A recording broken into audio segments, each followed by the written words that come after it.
So ito na, Risa Hontiveros versus Pulong Duterte. Naku, sumasawsaw si Pulong, mga kababayan. Actually, mga kababayan, ano nga ba itong sinasawsawan ni Pulong?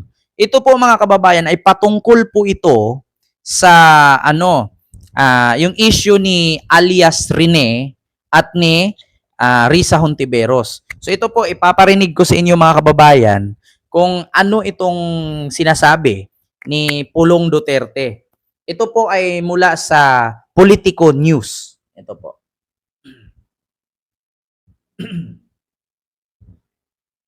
Davao City Representative Pulong Duterte ang ginawang pagsasampa ng kaso ni Senator Risa Hontiveros laban sa bumaliktad na testigo sa Kibuloy case.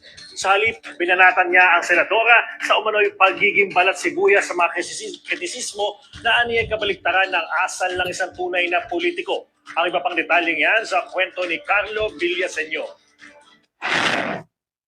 Kapag sila ang bumanat, pwede. Pero pag sila ang tinira, demanda agad.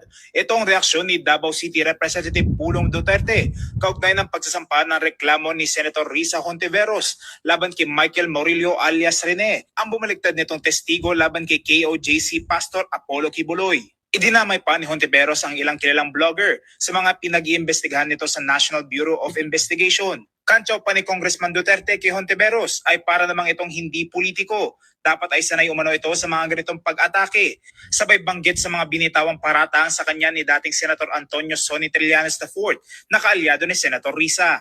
Sinabi ni Pulong na hindi niya umano personal na kilala si Senator Risa Hontiveros at hinihiyag na dumaan lamang ito sa Davao upang humingi ng boto noong eleksyon. Muling bumisita si Congressman Duterte sa kanyang ama, si dating Pangulong Rodrigo Duterte, na kasalukuyang nakadetain sa International Criminal Court sa The Hague, Netherlands. Ayon sa kongresista, kapansin-pansin pumayat na ang dating Pangulo, ngunit nasa maayos naman ang kalagayan nito. Hinahanap-hanap lang daw ng katawan nito ang mga kanakasanayang pagkain, kaya patuloy ang pagbagsak ng kanyang timbang. Ako si Carlo Villaseñor. Narinig nyo, mga kababayan? Dapat daw masanay si Risa Hontiveros, tanggapin daw itong mga wag daw balat sibuyas.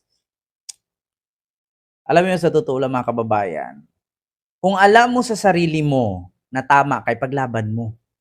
Bakit? Kasi kung makinig si Risa Hontiveros dito sa sinabi ni Pulong na wag balat sibuyas, mahuhulog, guilty.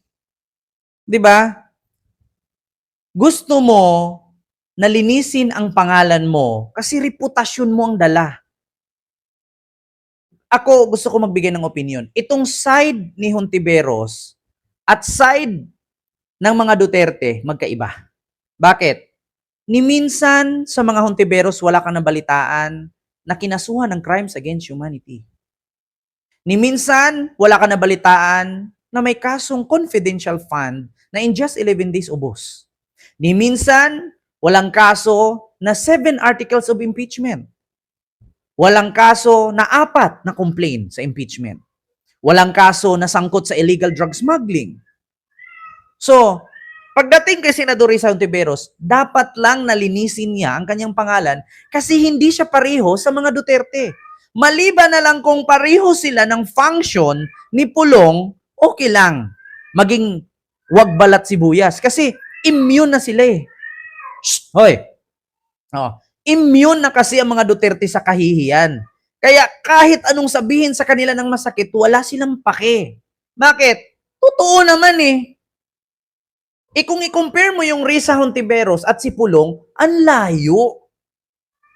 Si Risa gumagalaw. Si Risa nagtatrabaho. Si Pulong, hindi mo makikita.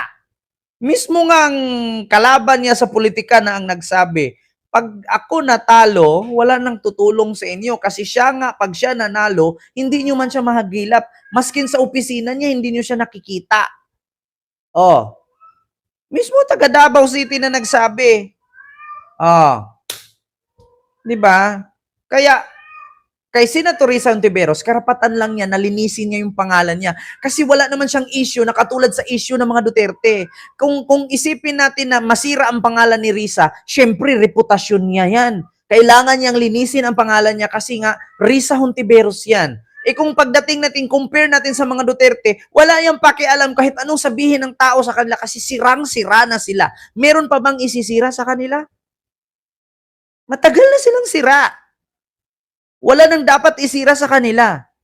Kaya dapat lang maging wag balat sibuyas. Kasi lahat naman ng binabato ng tao sa kanila, saan mo dinala, hindi masagot. Saan mo dinala, hindi nila masagot. Napakalaki naman yan. Paano mo yan nakuha? Saan mo dinala? Hindi nila masagot. Simula sa tatay, sa anak, sa mayor, sa congressman, lahat sila may issue. President, vice president, congressman, mayor, lahat sila may issue. Di ba? Kay Risa Hontiveros, anong issue? Yung sinasabing PhilHealth. Ang tanong, totoo ba na may sangkot si Risa Hontiveros sa PhilHealth? Wala. Walang katiwalian si Risa. Bagkos, yung issue sa PhilHealth na yan, kwento lang ni Jason Sayan. Yung isang Batikan na journalist na bungal at banlag. Nagkabanlag-banlag sa kakachismoso at kagagawa ng fake news. Kaya nga patong-patong kaso sa kanya. Di ba? Parang si Domingo de Guzman or Domingo Guzman. Nakangiti. Pero ang pangit pa rin. Alam mo yung masaya ka pero pangit ka tignan. Domingo Guzman.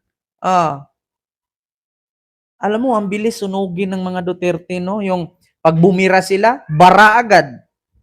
Kasi hindi mo naman sila kailangan siraan, kay sira na sila. Kaya may karapatan si Risa Hontiveros na mag-file ng complaint kasi ayaw niya ng reputasyon niya masira. Kayo, ano pang papansin niyo sa mga complaint-complaint? Sirang-sira na kayo. Di ba? Yun ang totoo, mga kababayan. Di ba? So yun lang, mga kababayan. Yun lang po yung ating reaction. Hindi ko na po masyadong habaan. Hindi ko na masyadong tagalan. Actually, 1 hour mahigit na po tayo. 1 hour and 10 minutes ba? Ilang segundo, ilang minuto na lang. Magwa 1 hour and 10 minutes tayo. 1 hour and 9 minutes po ba? So, yun lang.